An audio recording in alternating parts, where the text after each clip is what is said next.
Olá, colorides! Boa noite! Tudo bem com vocês? Vou colocar aqui o nosso título da live de hoje.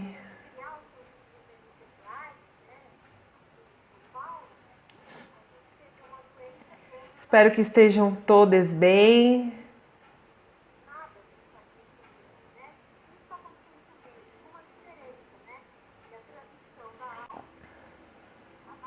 Estamos só iniciando aqui, esperando a nossa convidada entrar.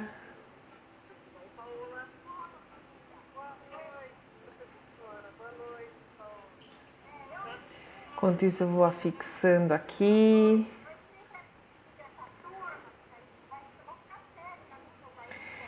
Então vamos falar um pouquinho sobre a nossa convidada de hoje, enquanto ela não chega.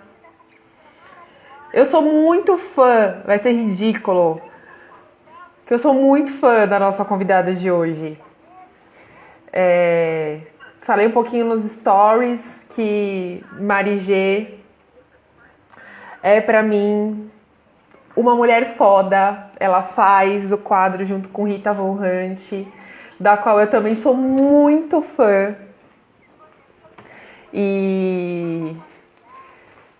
Ela já tá aqui, que lindeza. E eu sou super, super fã, assim, acompanho tudo, exatamente tudo que ela faz. O ano passado a gente fez um projeto da Mari que é Sextou no Brejo. Sou super tiete, acompanho tudo que ela faz e convidei a Mari para bater esse papo comigo porque é alguém que eu vejo que fala bastante nos stories dela, no Instagram dela sobre relacionamento sapabi, mulheres que acabam saindo do armário um pouco mais tarde e aí trazem questões, então pedem conselhos para ela sobre relacionamento. Então, pedi a ela encarecidamente para bater esse papo comigo, para a gente falar um pouquinho sobre como a heteronormatividade também atinge os nossos relacionamentos, né? Para a gente tentar auxiliar um pouquinho como a gente acaba se questionando e questionando a vivência das pessoas à nossa volta, relacionamentos abertos e fechados, monogamia, não monogamia, relacionamento abusivo. Então eu vou convidar a Mari, que já está aqui, maravilhosa, incrível. Eu espero que vocês amem muito, porque eu acho ela muito foda em tudo que ela faz.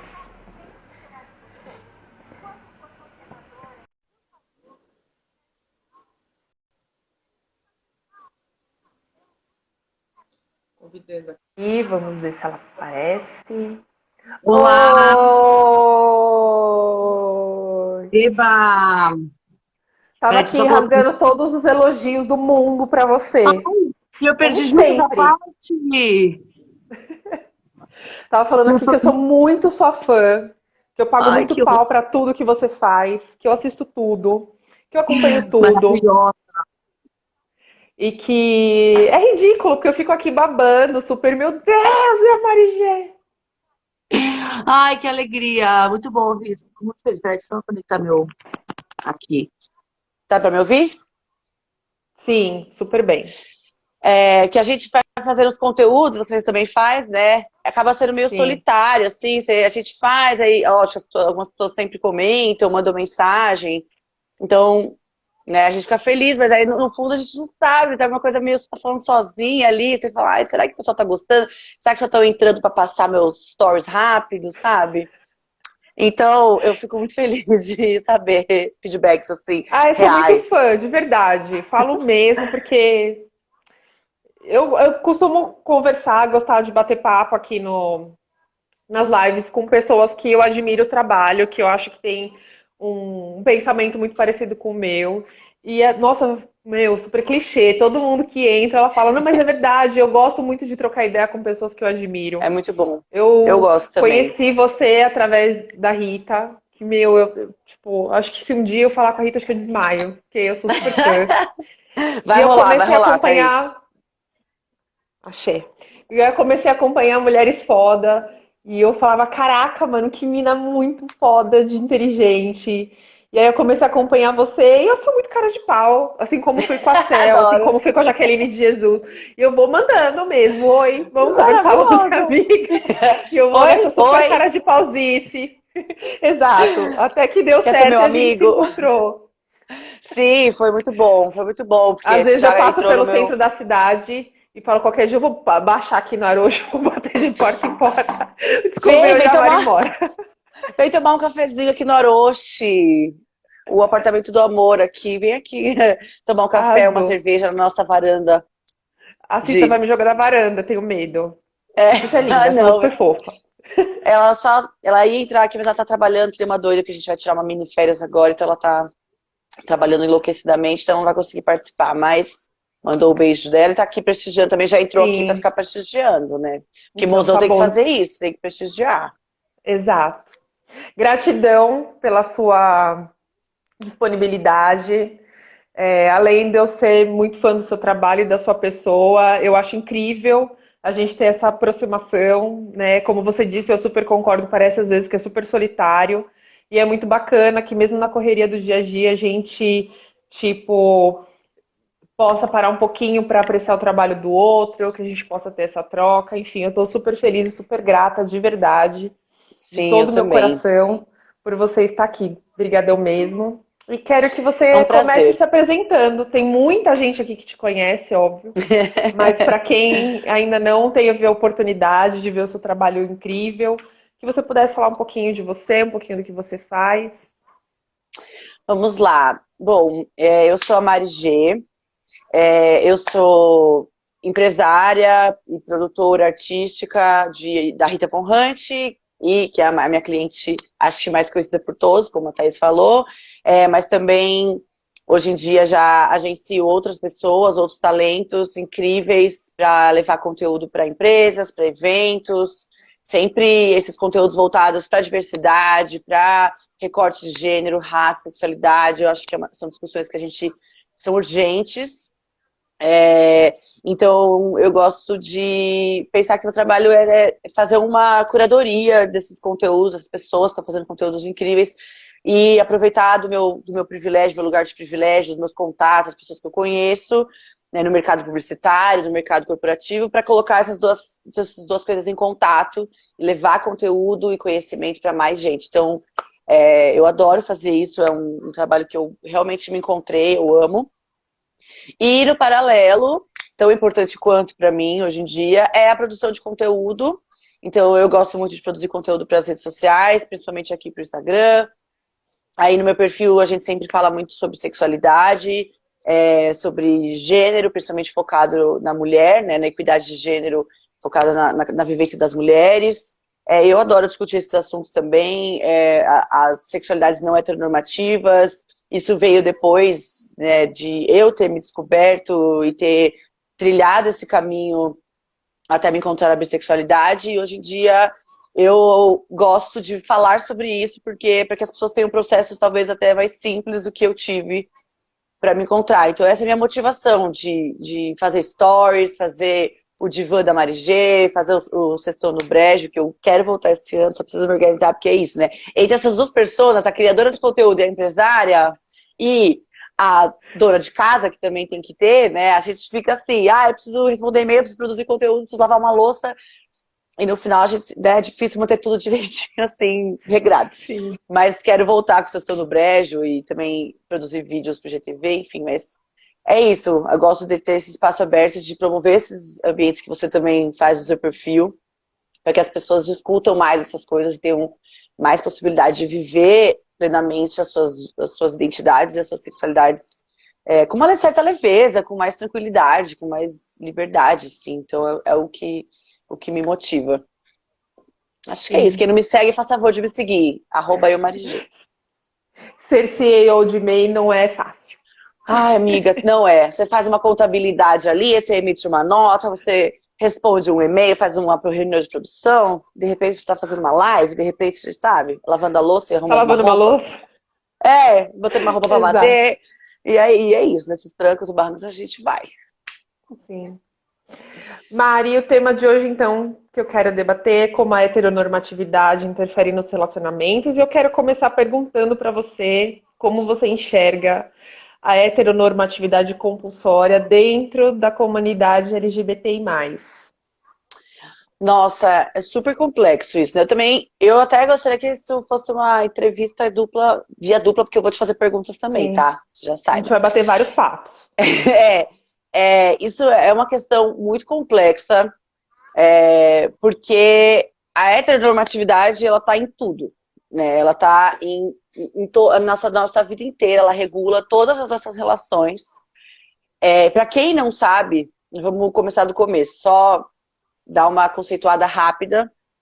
O que é a heteronormatividade? A heteronormatividade, se você separar a palavra, é a norma, que é uma coisa, né? Uma norma é uma regra meio inflexível, né? Quando a gente pensa numa norma, é uma coisa que não é muito discutível.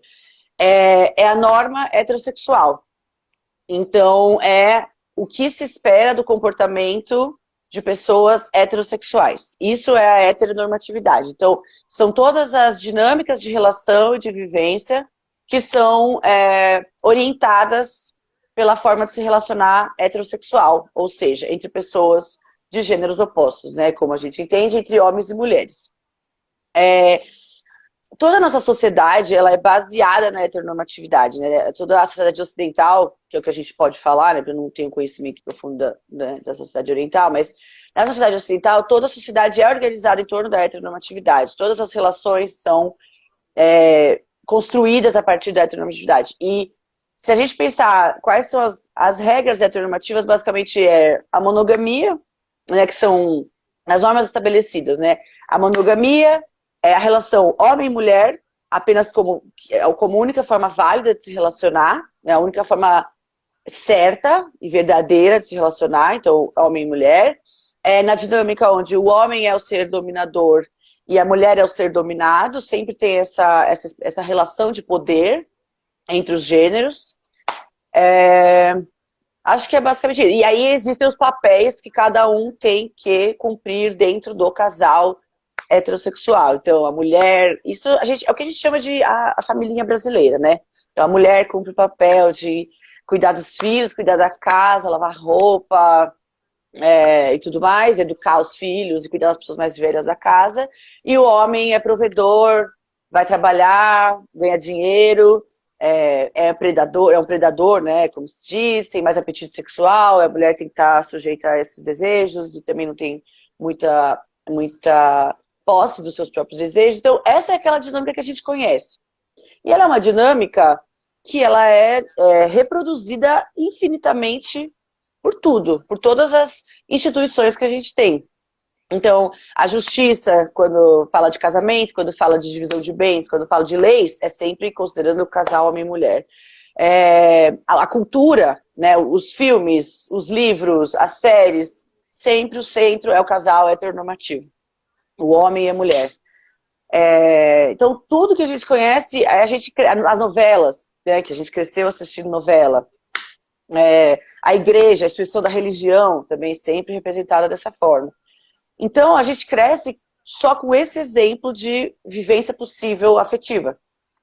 E aí, quando você se descobre LGBT, é natural que a nossa, como posso dizer, a nossa dinâmica primeira de relação seja tentar imitar essa dinâmica heteronormativa. E aí, quais são os impactos? Os impactos são imensos e infinitos, né? E aí é o que a gente vê muitas vezes nas relações LGBT, as pessoas tentando reproduzir esses papéis de homem e mulher, mesmo quando a relação é entre duas mulheres, entre dois homens ou entre gêneros, qualquer outro gênero, gêneros fluidos, agêneros. Então, sempre fica esse instinto de querer reproduzir esses papéis, né? Então, a gente vê Entre dois homens, às vezes sempre tem, às vezes, né, na maioria das vezes tem aquele que é um pouco mais delicado, aquele que é mais bruto. Entre as mulheres também, aquela que tem um aspecto de comportamento de gênero mais esperado do masculino e aquela que tem um estereótipo de gênero mais feminino. E aí tem as expectativas colocadas sobre cada um desses gêneros. E aí a dinâmica acaba sem querer reproduzindo a dinâmica que é esperada dos casais heterossexuais, o que é completamente desequilibrado, né? Porque, a partir do momento que você tem duas mulheres, dois homens ou outros gêneros envolvidos, ou mais, ou duas, ou três, ou quatro, aí a gente fica sem guia, né? Sem apostila, sem cartilha. E a gente não tem exemplos para seguir, né? A gente não tem. Não é tão fácil encontrar referências. E aí fica aquela briga das pessoas para conseguir tentar se organizar e se reconstruir, quando as pessoas têm essa consciência, né? Tem muitos casais que não têm essa consciência e só reproduzem. Essa questão de ficar tentando reproduzir aquilo e ficar sempre um desequilíbrio, sempre uma coisa desorganizada, assim, porque eu acho que é confuso, sabe? Porque é isso, não faz sentido, né, na real. Mas ao mesmo tempo a gente Sim. não conhece outro jeito. E a gente não tem exemplos também. Então, fica aquela tentativa em vão de reproduzir. E até tem muita gente que critica isso, né?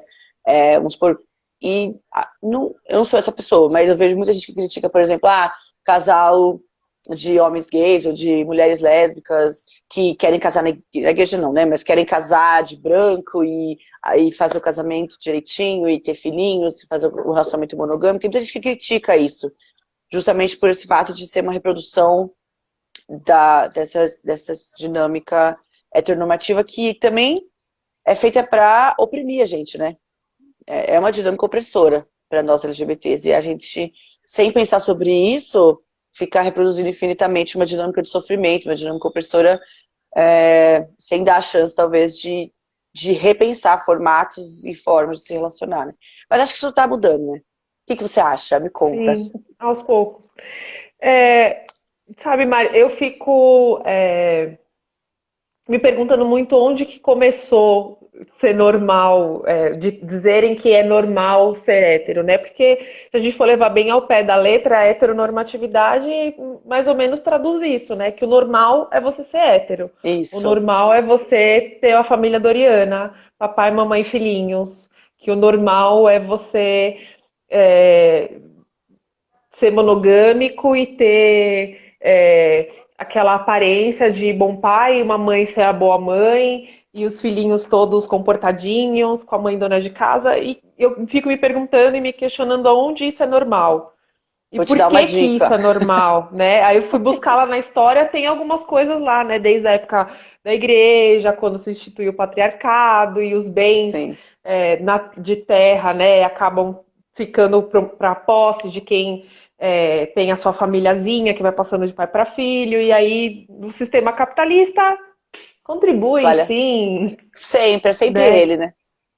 Sim, e aí é nesse sentido que o impacto psicológico das pessoas LGBTs e mais acabam sendo muito afetados, e aí é onde a gente acaba discutindo e a gente acaba recebendo muito no consultório discursos do tipo assim, e eu queria muito ser hétero, eu queria muito me identificar com o meu gênero, porque eu acho que se eu fosse hétero eu seria mais feliz, né? É muito triste isso, E cara. sim, e é constante, Mari, assim, é constante, e eu acho que é nisso que está o impacto, né, das pessoas se assustarem se você não é monogâmica, as pessoas se assustarem se você não se diz hétero, e nossa, mas eu não queria isso pra você, porque você não é normal, e tá, e por que que tem que ser normal, Sim. A sabe? normatividade de qualquer coisa, assim, a hegemonia de um conceito sempre é uma coisa prejudicial, né? Porque a partir do momento que você tem um modelo a ser seguido, qualquer outro modelo está errado. E qualquer outro modelo está errado, ele pode ser alvo de críticas, de piadas e de violências, que é o que acontece hoje em dia, né? Então, se você tem uma relação não heteronormativa, se você tem uma relação entre duas ou mais pessoas, se você tem uma relação de mais duas pessoas, você é alvo de crítica. Se você tá você tem uma relação não heteronormativa, então você está andando na rua com a sua namorada, se você for mulher ou namorado, se você for homem, você pode ser alvo de violência. Porque as pessoas se sentem no direito de erradicar o que não é o normal, de violentar e de fazer piada com o que é fora da norma, com que desvia da norma. Isso é muito grave. E, ao mesmo tempo, quem se sente fora da norma fica deslocado nesse lugar, né? Porque é isso, a pessoa cresce se sentindo errada, e aí se sentindo menos, se sentindo ridícula, se sentindo diminuída. E é que você falou, querendo ser normal, mas que normal? E por que estabelecer? A gente sempre tem que discutir isso, sempre tem que bater nessa tecla. Quem instituiu o normal? A partir do quê? Quem fez essa cartilha, essa apostila, entendeu? Porque, e é uma coisa que eu aprendi muito nesses últimos anos de estudo, e também trabalhando muito com a Rita, que acho que isso virou meio que a minha prática, sempre investigar da onde veio, que é o que você falou, que você fez essa investigação. Onde começou e a quem interessa essa reprodução desses padrões de comportamento que fazem com que os desvios sejam tão tidos como errados, né? Sobre isso, até eu sempre indico nas minhas falas, e vou indicar aqui também, tem uma professora, que é a professora Helena Vieira. Ela é uma professora trans, acho que é lá do Ceará, e ela tem conteúdos e aulas e cursos maravilhosos a respeito disso. Um deles, inclusive, tem dois que eu já fiz que eu achei geniais e que eu recomendo muito, que é o surgimento da heterossexualidade, a criação da heterossexualidade, que é sobre o que você falou.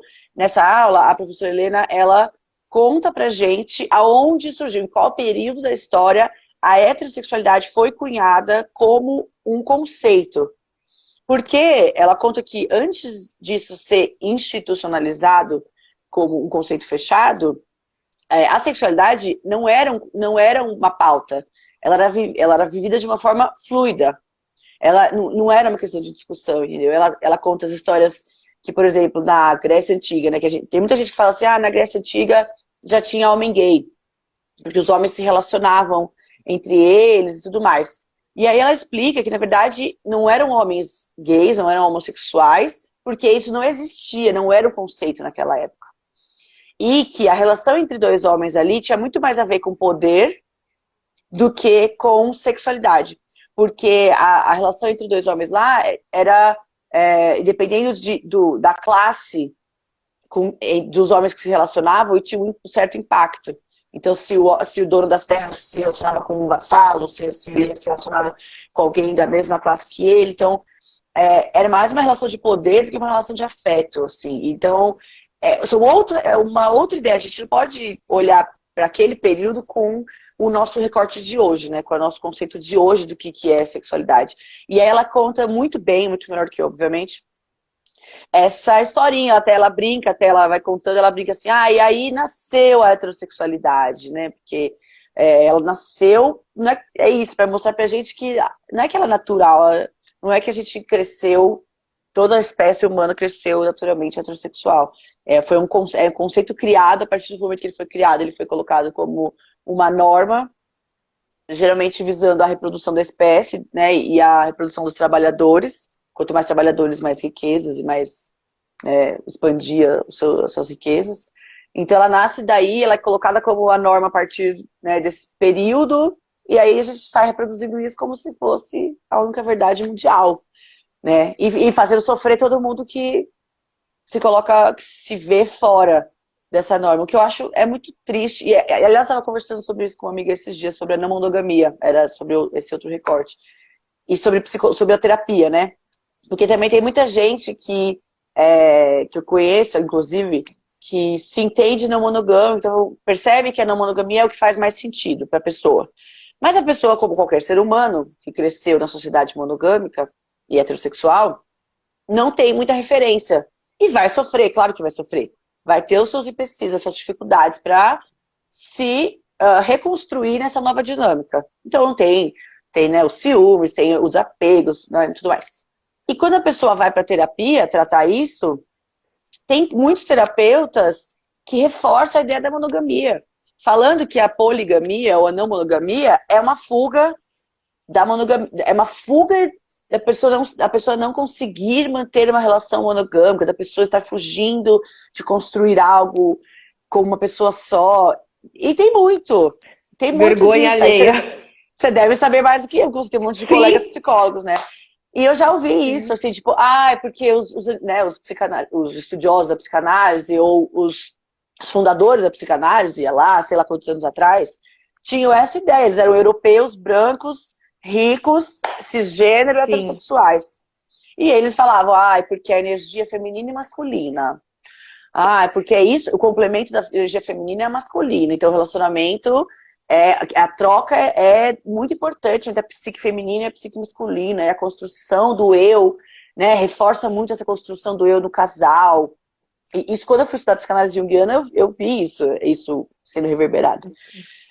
E aí, hoje em dia, eu falo, cara, isso é muito errado, porque se a pessoa vai na terapia para construir a sua persona não monogâmica, para, né, fortalecer essa escolha não, essa vivência, esse sentimento.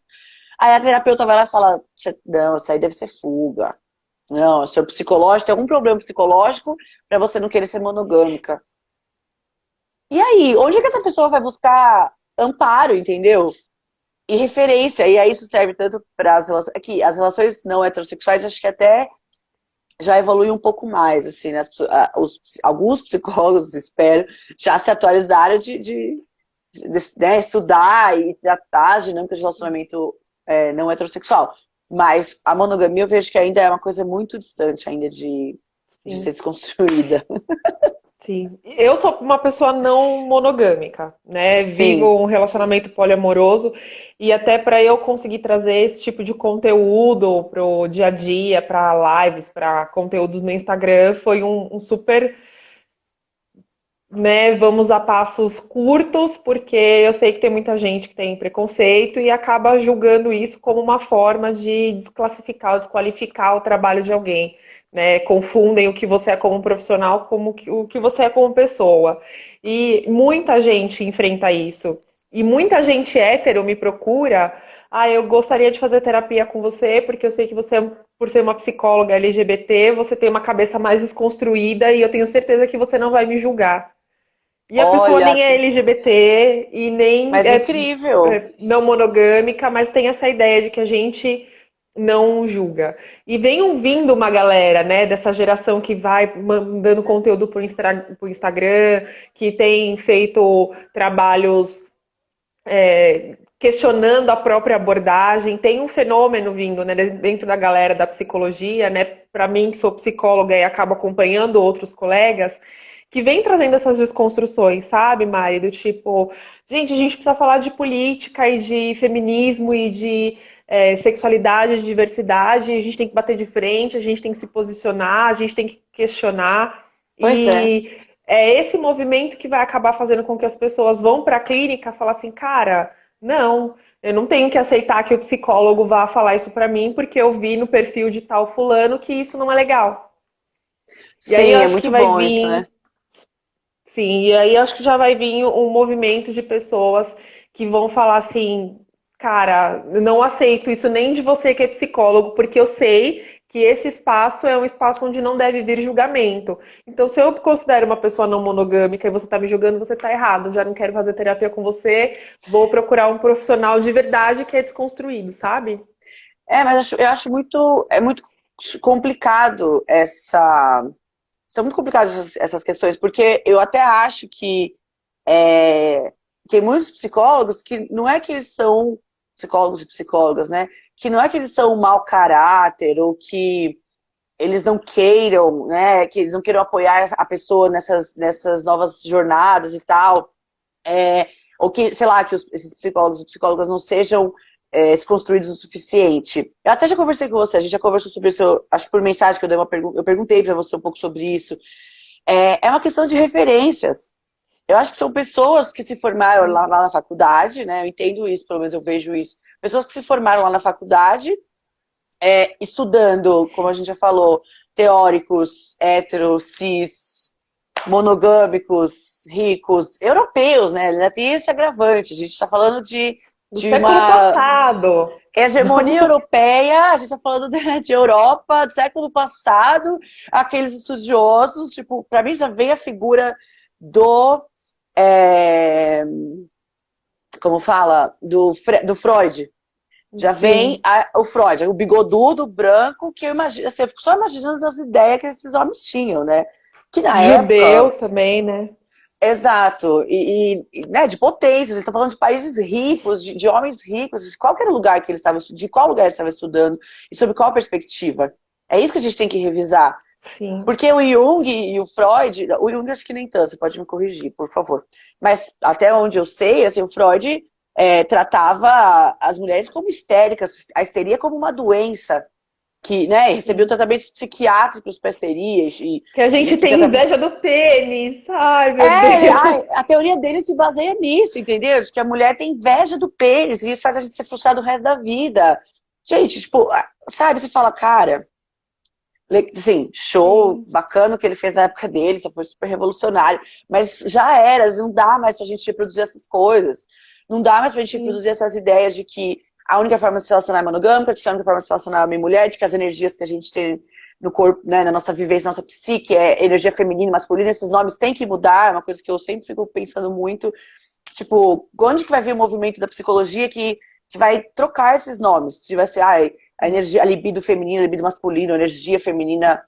Não pode ter esse nome, entendeu? Tem que, qual é o novo nome que a gente vai dar? Porque eu entendo que a gente, né, nos meus estudos, nas minhas investigações da psicologia, eu entendo que a gente tem energias complementares que atuam na gente, que, Sim. né, estão voltadas para um lado ou para o outro, mas não pode chamar masculino e feminino isso, entendeu? Já não faz mais sentido. E aí até te perguntei, que eu ainda me pergunto, e acho que vejo muito tímido ainda, que é um movimento que a psicologia precisa fazer, mas ainda tá muito devagarinho ainda, né? Porque eu acho que, como você, imagino que tem outros colegas seus que estejam nesse movimento, mas assim, perto de quem foi criado e formado sobre Jung, Lacan, Freud e essa macharada toda, para essas pessoas olharem para si e falarem, tá, acho que eu preciso. E não tem arcabouço teórico, né? Não tem. Yin e Yang pode ser alternativa de feminino e masculino. Exato, pra você ver que Sim. os orientais estão muito à frente da gente, de não colocar gênero nas Sim. energias, né? Sim. E não tem O arcabouço Jung teórico. chama de o Jung chama de ânima e ânimos.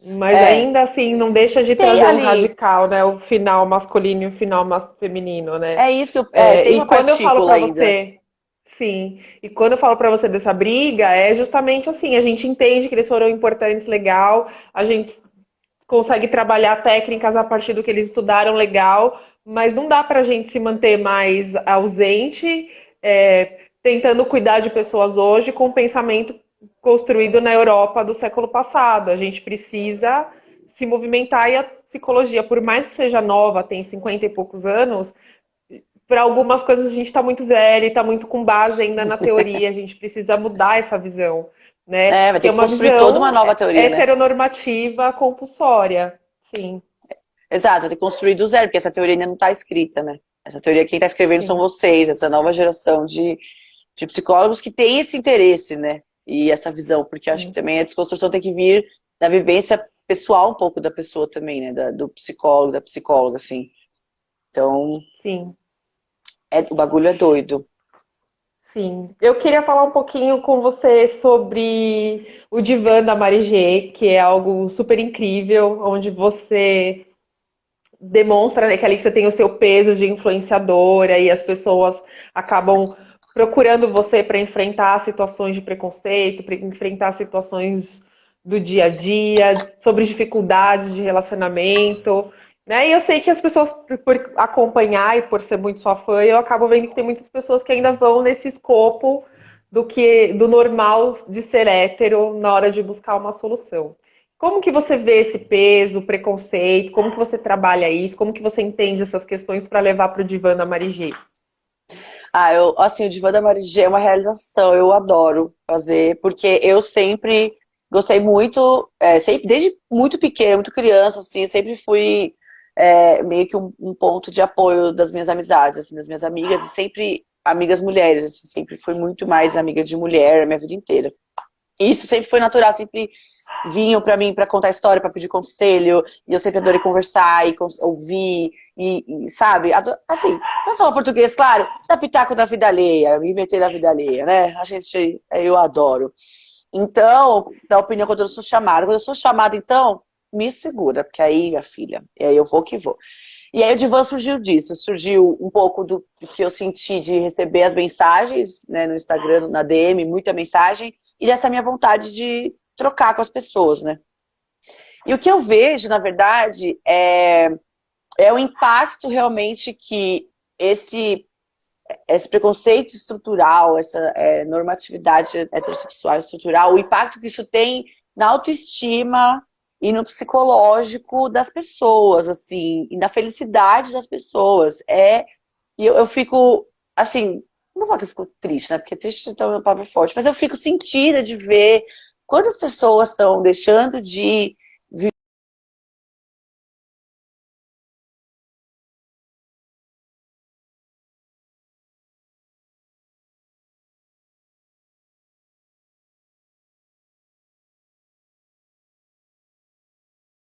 Também para estar travada. Voltou. Ah, você tinha travado. Você tá me Oi, ouvindo? agora tô. Tá. Então, mas é isso, eu fico um pouco angustiada de ver quantas pessoas deixam de viver esses desejos, dar vazão para esses desejos por medo, por preconceito. Eu vejo que tem muito preconceito interno, muitas vezes, e aí depois o preconceito externo. E falta de confiança e segurança naquilo que as pessoas estão sentindo. Isso também é uma coisa que eu fico muito sentida, porque as pessoas questionam o que elas sentem. Ou seja, não tem coisa mais verdadeira do que o que você sente, né? E as pessoas questionam isso, assim, porque como não tem muito apoio, não tem uma cartilha ali, às vezes, e não tem esse círculo próximo de amigos e amigas que possam, né, que tem essa liberdade de viver a não heterossexualidade ou a não normatividade de gênero também. As pessoas, como elas não têm esse circuito de amizades, elas não têm muito para onde correr, elas ficam meio. Para quem que eu vou contar? Para quem que eu vou perguntar essa perguntinha tão que parece tão idiota, sabe? Ninguém vai entender. Nem minha mãe, nem meus Sim. irmãos, nem meus amigos. E aí as pessoas que acabam trazendo isso, para uma estranha, né? Que as pessoas muitas vezes nem me conhecem E não pessoalmente, não vai conhecem. julgar, né? Exato, e já, assim, uma pessoa que não conhece elas, mas que já sabe que ali não tem um julgamento, que pode falar para essa estranha vai me responder, não vai me expor e não vai julgar. Então, em parte eu fico, obviamente, feliz de sentir essa confiança das pessoas e essa liberdade que as pessoas têm de me perguntar as coisas, né, que são questões, às vezes, bastante polêmicas dentro, né, do coraçãozinho das pessoas. Mas ao mesmo tempo eu fico sentida de ver, tipo, caramba, o quanto não falta apoio para essas pessoas ali na vida delas pessoal, ali no círculo próximo, falta esse apoio, esse acolhimento para que elas possam pôr para fora isso, perguntar e questionar. Porque o que eu mais recebo, eu acho, hoje em dia, são mulheres que querem, e também pelo que eu falo, né? Acho que pelo meu conteúdo, por sempre falar sobre isso, a maioria são mulheres que querem, sentem desejo por outras mulheres, estão começando a questionar sua sexualidade e não sabem muito bem para onde ir, assim, o que fazer com isso.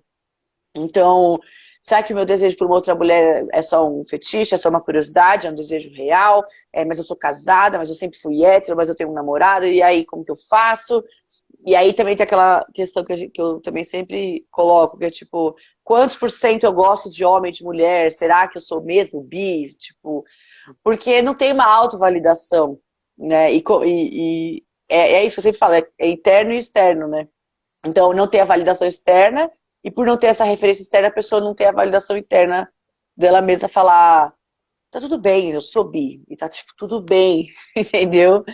É, ou como fazer sexo com mulheres, as pessoas me perguntam muito isso, como fazer a primeira vez, sem dicas, porque eu tenho vergonha, eu tenho medo de passar vergonha, não sei o quê.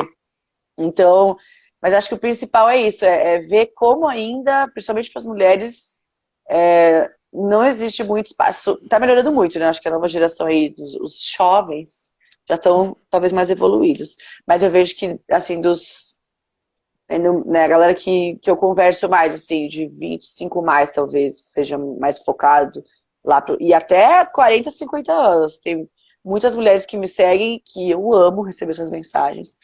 que tem lá seus 40, 50, 60 anos e estão se questionando, então querendo se questionar para ensinar para as filhas e filhos.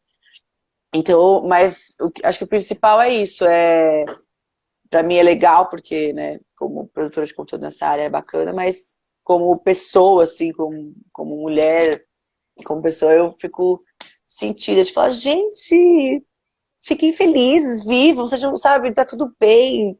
Não precisa ficar se questionando, deem vazão, parem de ainda se definir. Não tem porquê, sabe? Não tem por que ter pressa, não tem porquê. Mas enfim, são coisas que eu passei também, então eu entendo um pouco a angústia. Então...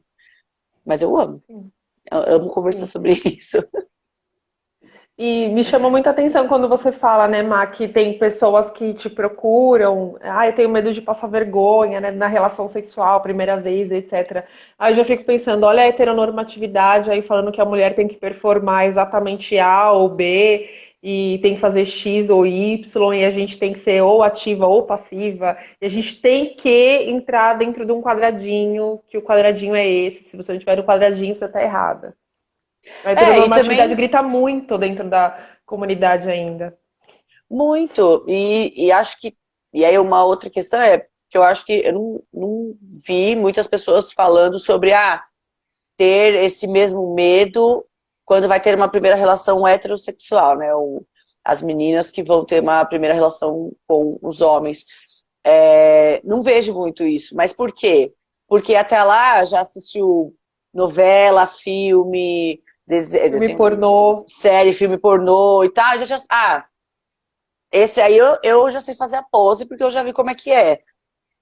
Mas não tem a mesma referência do sexo entre mulheres. E na verdade, eu ainda confesso que eu ainda preciso expandir um pouco o meu vocabulário e minha raciocínio lógico, porque eu ainda não comento, assim, eu fico muito limitada, ainda esqueço de falar, de pensar na questão das pessoas trans, né? Porque o sexo entre mulheres que a gente está falando, na verdade, é o sexo entre vaginas, né? O sexo entre pessoas com Sim, vagina. Então, sim. eu sei que eu ainda peco nisso, ainda estou um pouco atrasada, ainda preciso treinar mais. Todos Mas, nós. tô- é, mas aí a dúvida entraria nisso também, né? Tipo, qual a referência que a gente tem de como se relacionar, como seria o relacionamento entre uma mulher cis e um homem trans, né, na parte sexual? Os toques vão ser os mesmos, as dinâmicas vão ser as mesmas, entendeu? E aí a coisa vai se enrolando, mas por quê? Porque a gente não tem onde buscar, a gente não tem essa referência, e mais do que isso, a gente não se permite só viver aquilo e dar vazão para aquela vontade, para aquele momento. A gente não vive o momento, a gente vive uma imagem do momento, a minha impressão é. Eu tenho um pouco de impressão disso, assim, que a gente vai muitas vezes para a relação imaginando como a cena deve acontecer e esquece de simplesmente deixar ela acontecer, sem ter que performar, sabe, de um jeito ou de outro. Só vai, dê vazão para sua desejo. O que você quer fazer? É beijar, é tocar? Aonde? De que jeito, assim, sabe? Permita-se. E dialogue, né? Porque também que é uma coisa que a gente ainda está muito atrasada para fazer, né? As mulheres, principalmente. Os homens mais ainda, eu acho, na verdade. Né? Dialogar e falar de vontades e fetiches, desejo, tipo, fala, eu gosto disso, não gosto disso, pergunta pra pessoa, eu posso fazer isso, posso fazer aquilo, você gosta disso, sabe? Porque no final das contas, cada pessoa é uma, né? E aí eu até brinco com isso, eu tô pensando como fazer um vídeo sobre isso. Porque tem tanta pergunta sobre isso, de tipo, tenho vergonha da minha primeira vez, como que eu vou fazer? Tem tanta pergunta que eu quero fazer o IGTV, só que eu ainda não decidi como que eu vou fazer, porque no final das contas, eu não posso dar uma cartilha, porque assim, eu, Mariana, gosto de um jeito, você, Thaís, gosta de outro. Nós somos duas mulheres cisgênero, certo? E eu gosto de um jeito, você gosta de outro. A Cissa, que é minha companheira, gosta de outro. Uma mulher trans vai gostar de outro. Um homem trans vai gostar de outro. Uma mulher cis, como nós, vai gostar de outro jeito. Então, não há cartilha, sabe? Então, assim, gente, apenas falem, não tenham vergonha de falar, tá tudo bem, sexo é bom, beijar na boca é bom, chupar é bom, e ninguém nasce sabendo, vai aprender ali no rolê, né? Aliás, essa parte do Sim. sexo, as pessoas também questionam você no consultório, como é que é isso na terapia? Se as pessoas trazem isso pra você? Algumas, e eu gosto. eu me identifico muito com você quando você fala, é importante você fazer na pessoa aquilo que você gosta que faz em você. Você sabe onde já é bom, você sabe onde é bom tocar, então começa explorando por onde você gosta. E eu sou muito adepta a isso, sabe? Tipo, é, mesmo quando alguém traz alguma questão, eu tenho dificuldade, eu tenho medo, às vezes eu acho que eu tenho algum problema, às vezes eu tenho medo de passar vergonha, que é muito comum. As pessoas acham que sempre tem que performar como se fosse num filme pornô É, e nossa, e gente, é simples você se permitir trocar afeto. Não estou dizendo que é simples no sentido pejorativo, mas é no sentido de que a gente sabe que a gente não é um ator, a gente não está ali para fazer uma ficção ou performar algo é, gigantesco, né? A gente vai é, nos pequenos gestos de troca, de toque.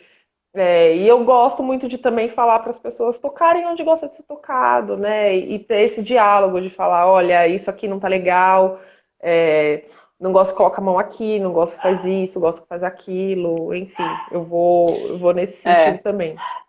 Eu fico pensando, às vezes eu fico pensando, se a gente não tivesse esses exemplos, assim, se a gente se a gente tivesse sido ensinado, isso para todo mundo, né, a viver o momento e prestar atenção no que está acontecendo ali e quais são as vontades que acontecem, se a gente ia ter essa dificuldade, sabe? Se Sim. essa preocupação toda ia existir. Eu acho que não, porque eu acho que se a gente tivesse sido ensinado a viver o momento do sexo e da troca como isso que ele é, um momento de troca e de intimidade e não estou falando, gente, que sexo casual também não seja importante, não é sobre isso, porque o sexo casual também tem intimidade, também tem uma troca, então, sabe, longe de mim recriminar qualquer uma dessas coisas, mas mesmo no sexo casual, se a gente tivesse sido ensinado a viver aquilo, a viver a sexualidade de uma forma plena, sem ter que repetir as figuras, as cenas heteronormativas, quem sabe a gente teria vidas sexuais mais plenas, né? E com Sim. menos dúvidas. Ia falar, tem uma pergunta aqui da Bruna Sim, e eu ia Montanari. exatamente falar disso agora, que ela fala um pouco Vamos, aqui de rótulo, né? de Que ela rótulos. tem contato com a pessoa que tem necessidade da nomenclatura, sou homo, sou hétero ou sou bi, mas ainda tem dúvidas, mas também conhece pessoas que repudiam rótulos. E eu ia falar exatamente disso, né? A gente está muito acostumado com essa questão de rótulo, né? Órgão é um órgão, né? Porque esse órgão é disso, esse órgão é daquilo. A gente está muito acostumado a se encaixar, porque se eu sou assim, eu sou homo, se eu sou assim, eu sou bi, e tem uma competição e uma briga que eu não acredito, mas enfim, dizem que tem, de que bi o pan é o Opa, bi elaborado, modernizado. enfim, modernizado. E eu acho que também quando a gente fala de rótulos, a gente fala também de padrões, que se você estiver dentro do padrão, você é legal. Se você não estiver dentro do padrão, você precisa pular fora, porque você não faz parte. E eu acho que esse rótulo, não sei,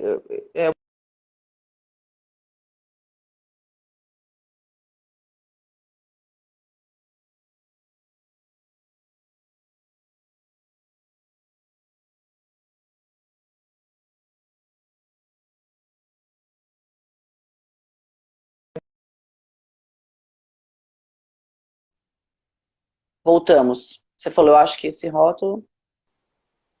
Pronto, oi, tô voltou. aqui. Então, e que esse rótulo eu acho que acaba vindo muito de uma herança heteronormativa, onde você precisa ser A ou B, e você tem que se forçar a ser isso, porque se você não se forçar, que aí daí veio o compulsório, né? Se você não se forçar a ser isso, você tá fora. Então, não sei, me veio esse pensamento agora. É, é, eu acredito que os rótulos, eles têm ao seu lado positivo e negativo, né? O ser humano classifica tudo. Isso é uma técnica de organização da realidade, né? Isso a gente já sabe. Então, a gente classifica as coisas para a gente conseguir colocar um pouco de ordem nesse caos que é a vida, e conseguir se movimentar nela. Então, a gente classifica as coisas como boas ou ruins, para a gente saber do que a gente se aproxima e do que a gente se afasta. A gente classifica como gostoso ou não gostoso. classifica como, né, a pessoa simpática e não sei. Então, assim, a gente rotula as coisas como forma de organização. Então, tem esse lado positivo de que quando a gente classifica e rotula, a gente também reconhece a existência. Então, nesse aspecto, a classificação, eu entendo que a classificação dos gêneros e das sexualidades seja importante nesse sentido, para dizer, olha, essas pessoas existem. Esse comportamento, essas pessoas, elas existem, elas não podem ficar escondidas, elas têm necessidades específicas, elas têm desejos específicos, dinâmicas de vida específicas. Então, acho que o rotular, para que a gente reconheça, é super importante. Assim como acho que a Bianca, né, tá falando sobre isso também, das pessoas assexuais. Dos assexuais. Sim. Então, por que é tão importante classificar? Porque a gente precisa saber reconhecer que essas pessoas existem para que a gente não imponha sobre elas um comportamento que não cabe a elas, não faz sentido para essas pessoas, assim como todas as outras classificações que a gente tem. Então, e aí tem toda uma discussão também da questão de conquista por direitos, né? Que as pessoas também falam sobre a importância dessa rotulação para estudo e conquista por direitos. Então, quando você fala de ter a gente tem um censo, a gente tem uma pesquisa, se a gente ter dados sobre as populações é importante. Então, reconhecer, né, então, a gente tem que saber que existem pessoas poligâmicas para que a gente possa, de repente, fazer leis né, que envolvam essas pessoas e a dinâmica de vida delas. Então, nesse sentido, eu acho importante, eu considero importante. Sim. O problema é quando isso aparece como um limitador, que é o que acho que desculpa, acho que perdi o nome dela. A Bruna comentou. E que eu vejo que muita gente traz isso pra mim também nas mensagens, nas perguntas lá do Divan, no meu Instagram. Que as pessoas têm essa pressa de se classificar, tanto para elas saberem como se comportar, porque a gente tem muita dificuldade de se comportar como a gente quer, e como eu já falei, né, da vazão pelas nossas vontades e desejos. Então, acho que a primeira coisa, as pessoas buscam se classificar para ter uma regra de comportamento a seguir, para pertencer, também acho que é uma outra questão importante, né? Porque nós, seres humanos, somos seres sociais, a gente tem muita necessidade de pertencer o tempo todo. Então, se eu sou hétero, eu pertenço ao clubinho hétero. Se eu sou bi, eu pertenço ao clubinho bi. E se eu sou bi, eu não pertenço ao clube hétero. Eu sou bi, sabe? Assim, a gente tem essa necessidade de se agrupar, né, se juntar, de formar as nossas boas padelinhas, para a gente poder estar perto dos nossos iguais, né? Primeiro vem disso, essa necessidade de se encaixar e de ter essa modus operandi ali.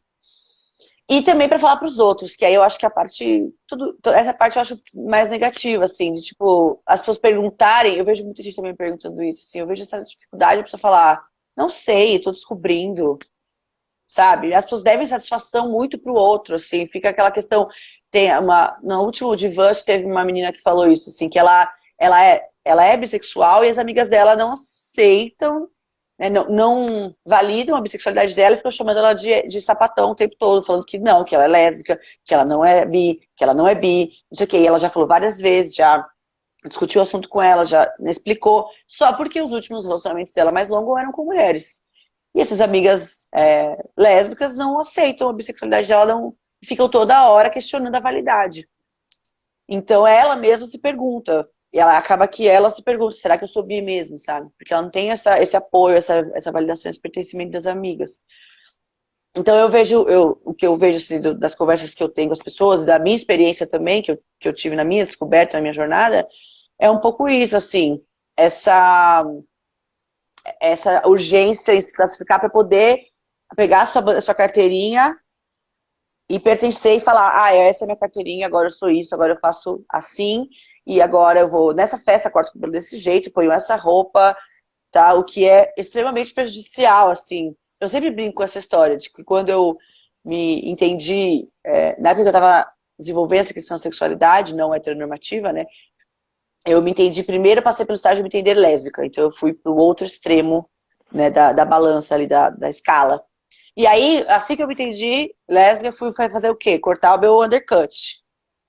Porque as lésbicas, a minha referência, tinham undercut. Tinha. Então, e foi lá e beijou uma cara. Depois de um tempo, fui lá e beijei o cara, eu e meu undercut. Aí eu falei, ops, acho que deu meio ruim aqui. Mas é isso, então eu raspei o cabelo, baixei o aplicativo só para mulheres, fui na festa só de mulheres, porque as lésbicas do meu reconhecimento que eu queria pertencer eram esse, assim, era esse o estilo delas, era a minha referência. E aí eu fui lá, eu toda me emburecar, toda me ficar igual uma palhaça pra ficar com a cara das lésbicas. E no final das contas beijei o cara, falei, então, opa, não vai dar certo. E hoje em dia eu entendo que não existe um jeito de ser lésbica, um jeito de ser bissexual. É, eu gostaria que as pessoas tivessem mais essa visão, assim, também, de que o rótulo pode ser importante, sim, não vou desprezar o valor do rótulo, para, como eu falei, né, para o pertencimento, para o acolhimento, para o pertencimento, mas, ao mesmo tempo, a gente tem que se questionar até que ponto ele não é um limitante também na nossa vida, na nossa vivência, assim. Hoje eu me sinto mais liberta dentro do meu rótulo bissexual, eu me sinto mais livre para performar e ser eu mesma, sabe? E não eu servir ao rótulo, mas o rótulo me servir como, assim, uma vivência. Mas, assim, o que isso significa é só meu. E aí, o que a bissexualidade significa para outra pessoa é só de outra pessoa, entendeu? Então, acho que tem Sim, esses dois lados. sim. Mas a gente tem 3 minutinhos, uma lista imensa de coisas que eu gostaria de falar com você. Ai, meu Deus. Mas assim, a gente não tem mais tempo hoje. Queria já deixar super aberto o convite para você voltar em outras oportunidades para a gente conversar mais e para a gente dividir um pouco da sua experiência incrível. Queria falar muito mais coisas, mas espero que a gente possa se ver e, claro, se você tiver a oportunidade, a gente remarcar esse bate-papo que foi para mim Sim. incrível, delicioso. Pois é, parecia que estava só começando, né? Eu até me perdi no personagem aqui e achei que a gente estava, sei lá, 20 minutos só. Foi um. Ai, infelizmente, foi um prazer enorme. É isso, a gente só começou, eu acho, né? O nosso papo. Eu fico Sim. super à disposição. Que eu falei, eu vou viajar agora essa semana, mas a partir da semana que vem, vamos ver uma nova data, sim. A gente já põe um outro. Você tinha me mandado as perguntas, a gente fala de relacionamentos tóxicos. E aí eu queria saber muito, eu que ia te perguntar, porque eu queria saber a sua experiência em consultório, em clínica e pessoal e de amigas sobre isso, que eu acho muito importante ser falado. Então, eu adoraria fazer uma próxima live, mas acho que eu que vou te entrevistar. Vamos trocar os papéis e eu vou fazer as Sim. perguntas. Mas super topo, vamos continuar expandindo esse diálogo, que eu acho super importante. Agradeço de coração o convite. Sim.